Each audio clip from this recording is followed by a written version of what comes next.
ഉൽപ്പത്തി പുസ്തകം 30-ാം അധ്യായം 1 മുതലുള്ള വാക്യങ്ങൾ. താൻ യാക്കോബിന് മക്കളെ പ്രസവിക്കുന്നില്ല എന്ന് റാഹേൽ കണ്ടു തന്റെ സഹോദരിയോട് അസൂയപ്പെട്ടു യാക്കോബിനോട്, എനിക്ക് മക്കളെ തരണം, അല്ലെങ്കിൽ ഞാൻ മരിച്ചുപോകും എന്ന് പറഞ്ഞു. അപ്പോൾ യാക്കോബിന് റാഹേലിനോട് കോപം ജ്വലിച്ചു, നിനക്ക് ഗർഭഫലം തരാതിരിക്കുന്ന ദൈവത്തിന്റെ സ്ഥാനത്തോ ഞാൻ എന്ന് പറഞ്ഞു. അതിനു അവൾ, എന്റെ ദാസി ബിൽഹയുണ്ടല്ലോ, അവളുടെ അടുക്കൽ ചെല്ലുക, അവൾ എന്റെ മടിയിൽ പ്രസവിക്കട്ടെ, അവളാൽ എനിക്കും മക്കളുണ്ടാകും എന്ന് പറഞ്ഞു. അങ്ങനെ അവൾ തന്റെ ദാസി ബിൽഹയെ അവന് ഭാര്യയായി കൊടുത്തു. യാക്കോബ് അവളുടെ അടുക്കൽ ചെന്നു. ബിൽഹ ഗർഭം ധരിച്ചു യാക്കോബിന് ഒരു മകനെ പ്രസവിച്ചു. അപ്പോൾ റാഹേൽ, ദൈവം എനിക്ക് ന്യായം നടത്തി എന്റെ അപേക്ഷ കേട്ടു എനിക്കൊരു മകനെ തന്നു എന്ന് പറഞ്ഞു. അതുകൊണ്ട് അവന് ദാൻ എന്ന് പേരിട്ടു.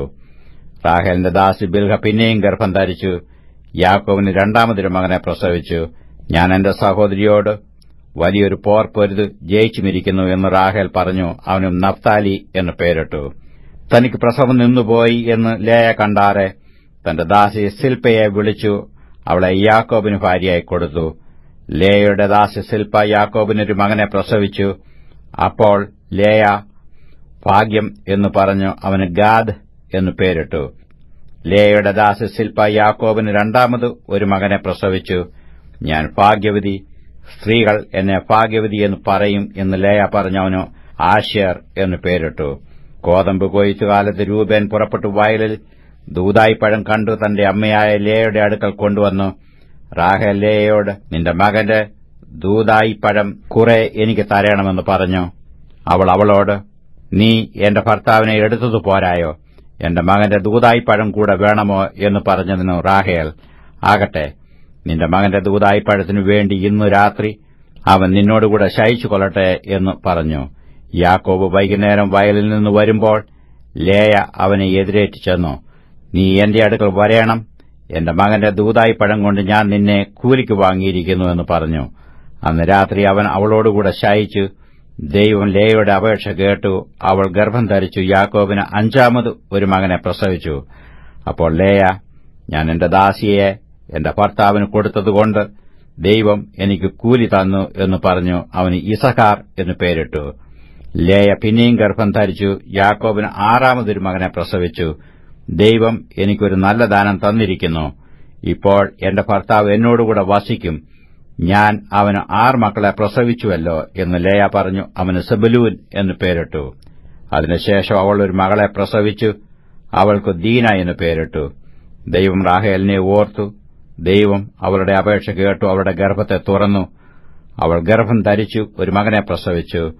ദൈവം എന്റെ നിന്ന നീക്കിക്കളഞ്ഞിരിക്കുന്നുവെന്ന് പറഞ്ഞു. യഹോവ എനിക്ക് ഇനി ഒരു മകനെ തരുമെന്നും പറഞ്ഞു. അവന് യോസഫ് എന്ന് പേരിട്ടു.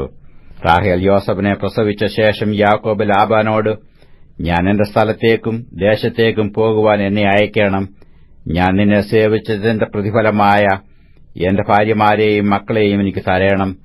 ഞാൻ പോകട്ടെ, ഞാൻ നിന്നെ സേവിച്ച സേവ നീ അറിയുന്നുവല്ലോ എന്ന് പറഞ്ഞു. ലാബാൻ അവനോട്, നിനക്ക് എന്നോട് ദയയുണ്ടെങ്കിൽ പോകരുതേ. നിന്റെ നിമിത്തം യഹോവ എന്നെ അനുഗ്രഹിച്ചു എന്ന് എനിക്ക് ബോധ്യമായിരിക്കുന്നു. നിനക്ക് എന്ത് പ്രതിഫലം വേണം എന്ന് പറക, ഞാൻ തരാം എന്ന് പറഞ്ഞു. അവൻ അവനോട്, ഞാൻ നിന്നെ എങ്ങനെ സേവിച്ചുവെന്നും നിന്റെ ആട്ടിൻകൂട്ടം എന്റെ പക്കൽ എങ്ങനെ ഇരുന്നുവെന്നും നീ അറിയുന്നു. ഞാൻ വരും മുമ്പേ നിനക്ക് അല്പമേ ഉണ്ടായിരുന്നുള്ളൂ. ഇപ്പോൾ അത് അത്യന്തം വർദ്ധിച്ചിരിക്കുന്നു. ഞാൻ കാൽ വെച്ചിടത്തൊക്കെയും യഹോവ നിന്നെ അനുഗ്രഹിച്ചിരിക്കുന്നു. ഇനി എന്റെ സ്വന്തം ഭവനത്തിനു വേണ്ടി ഞാൻ എപ്പോൾ കരുതും എന്ന് പറഞ്ഞു. ഞാൻ നിനക്കെന്തു തരണമെന്നു അവൻ ചോദിച്ചതിന് യാക്കോബ് പറഞ്ഞത്, നീ ഒന്നും തരേണ്ട. ഈ കാര്യം നീ ചെയ്തു തന്നാൽ ഞാൻ നിന്റെ ആട്ടിൻകൂട്ടത്തെ ഇനിയും മേയിച്ചു പാലിക്കാം.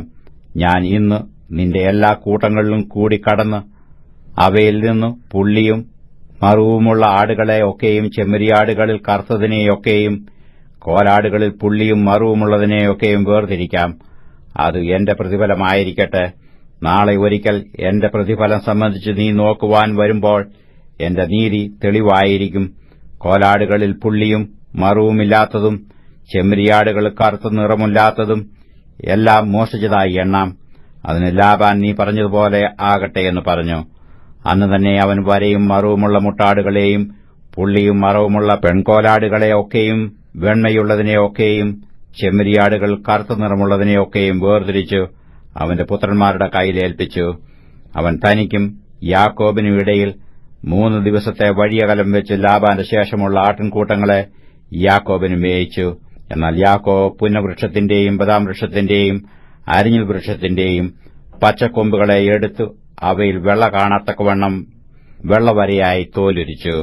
ആടുകൾ കുടിപ്പാൻ വന്നപ്പോൾ അവൻ താൻ തോലുരിച്ച കൊമ്പുകളെ പാത്തികളിലും വെള്ളം പകരുന്ന തൊട്ടികളിലും ആടുകളുടെ മുമ്പിൽ വെച്ചു. അവ വെള്ളം കുടിപ്പാൻ വന്നപ്പോൾ ചനയേറ്റു. ആടുകൾ കൊമ്പുകളെ കണ്ടുകൊണ്ട് ചനയേറ്റു വരയും പുള്ളിയും മറുവുമുള്ള കുട്ടികളെ പെറ്റു. ആ ആട്ടിൻകുട്ടികളെ യാക്കോബ് വേർതിരിച്ചു.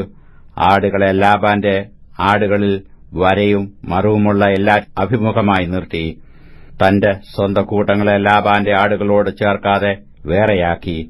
ബലമുള്ള ആടുകൾ ചനയേൽക്കുമ്പോഴൊക്കെയും കൊമ്പുകൾ കണ്ടുകൊണ്ട് ചനയേൽക്കേണ്ടതിന് യാക്കോബ് ആ കൊമ്പുകളെ പാത്തികളിൽ ആടുകളുടെ കണ്ണിനു മുമ്പിൽ വെച്ചു.